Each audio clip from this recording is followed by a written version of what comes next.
Hey guys, if you really want to help me, then please like, subscribe and share this channel. Episode 1. First note. The night was quiet when she opened the old violin case. The wood was blackened, half burnt, yet it still carried a strange beauty. Inside, on the inner panel, a single musical note was carved, golden, untouched by fire. She ran her fingers across it, her heart strangely heavy. Her grandmother had left it for her with only 3 words. Asterisk. Keep it safe. But safe from what? That evening, in the soft glow of candlelight, she held the violin against her shoulder. The strings trembled under her touch, and to her surprise, music flowed. It wasn't the melody she played. It was something older, sadder. A song she had never heard before. Her hand froze when a whisper rose with the music. A voice, low and aching. You left me. The candle flickered violently. The room turned cold. She spun around, her chest pounding. Footsteps. Slow. Soft. Behind her. But the room was empty. Her eyes darted back to the violin in her lap. The golden note on the wood glowed faintly, as if alive. And the whisper came again, closer this time. You left me. The candle went out. Darkness swallowed the room. Episode 2. Unspoken words. The next morning, she searched the violin case again. Tucked beneath the burned velvet lining, she found a folded photograph. A ballroom. Her grandmother, young and radiant. And beside her, a man she didn't recognize holding the very same violin. Her pulse quickened. On the back of the photo, one sentence was written. Why did you burn our vow? Confused, she shoved the picture away. Maybe it was a mistake. Maybe just an old family story. But that night, at exactly midnight, the violin began to hum on its own. The strings quivered as though touched by unseen hands. She froze. The same haunting melody filled the room. And this time, the whisper was clearer. Not broken. Not fading. Why did you burn our vow? Her throat tightened. The air smelled of smoke. She backed away from the violin, her hand over her mouth, heart hammering. The music stopped. Silence. She dared to step forward.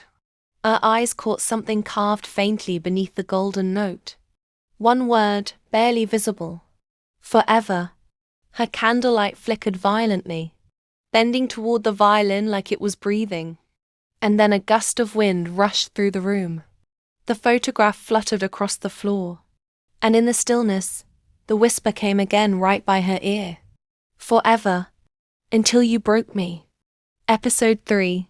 Smoke and Memory. That night, she fell asleep with the violin beside her. But sleep didn't feel like sleep. She was standing in a grand ballroom. Golden chandeliers swayed above. Couples twirled, laughter echoing. And then she saw him. The man from the photograph. His eyes dark, gentle, yet burning with a sorrow she couldn't name. He reached for her hand. She felt it. Warm, real. But before she could speak, flames erupted across the room. The chandeliers crashed. Smoke curled around her lungs. He shouted something she couldn't hear. Then his hand slipped away, swallowed by fire. She woke up gasping, her sheets damp with sweat. But her scream caught in her throat, because on her bed, grey ashes were scattered. Her fingers trembled as she touched them. They smeared across her skin, leaving black smudges.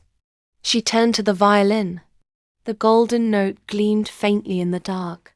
And now, carved beneath it, another phrase had appeared. Asterisk, forever. But you burned it. Her heart thundered. Her hands shook. And then, a sound. The faint echo of a ballroom waltz drifting through the wall. She covered her mouth in terror. The music was coming from a room that didn't exist anymore. Episode 4. The ballroom echo. The next day, she couldn't escape the music. Even in silence, it lingered in her mind. The waltz, the fire, his eyes. She searched the house, desperate for answers. Every corner, every box. Nothing, until she found the attic door. Old, rusted, almost hidden behind shelves. The moment she pushed it open, a rush of dust and cold air swallowed her. She climbed up, her lantern trembling in her hand. And then she saw it. A trunk. Heavy, bound in iron. Her grandmother's initials carved faintly on top. Inside, wrapped in faded silk, lay a dress. Golden, burnt at the edges. The same ballroom gown from her dream. Her breath caught. She reached out, fingers brushing the fabric. And the moment she touched it, flashes. The ballroom alive with music. Her grandmother laughing, twirling. The man with sorrowful eyes, whispering something in her ear. Then fire again. The screams. But this time she heard his voice clearly. Asterisk, promise me. Forever. She fell back, the vision shattering. Her lantern rolled, casting wild shadows across the attic.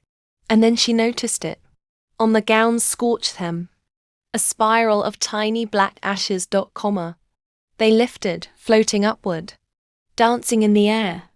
And slowly, they drifted back down toward the violin in her hand. The strings hummed on their own, and the whisper came once more, deep, aching, undeniable. Asterisk, you promised me. Forever. Episode 5. Ashes and Vow. She sat in the attic, the burned gown spread before her. The violin in her lap hummed softly, as if alive. Her fingers shook as she traced along the wooden frame. And then she noticed it. A crack. A hollow space inside. With trembling hands, she pried it open, and hidden deep within the body of the violin, she found a tiny folded note. Yellowed. Fragile. Half-burnt. Her heart pounded as she opened it. Only 2 words were written, in a hand trembling with desperation. Forgive me. Tears welled in her eyes. She clutched the note to her chest, whispering into the silence. But silence didn't answer. The violin's strings shivered on their own. A cold wind rushed through the attic, extinguishing her lantern. And then she heard it. The ballroom melody, louder than ever. The sound of footsteps circling her. She spun around, breath ragged. The ashes from the gown lifted, swirling, forming a faint outline. A man's silhouette. And from the darkness, a voice breathed against her ear. Can you forgive me? Or will the fire claim us again? The violin let out one final, aching note, then silence. Her eyes widened. Her hands trembled. The attic was empty. But the note she held was gone. And if you want to know what happens next, don't forget to like, share, and subscribe. Also comment down below part 2, because the truth is only just beginning.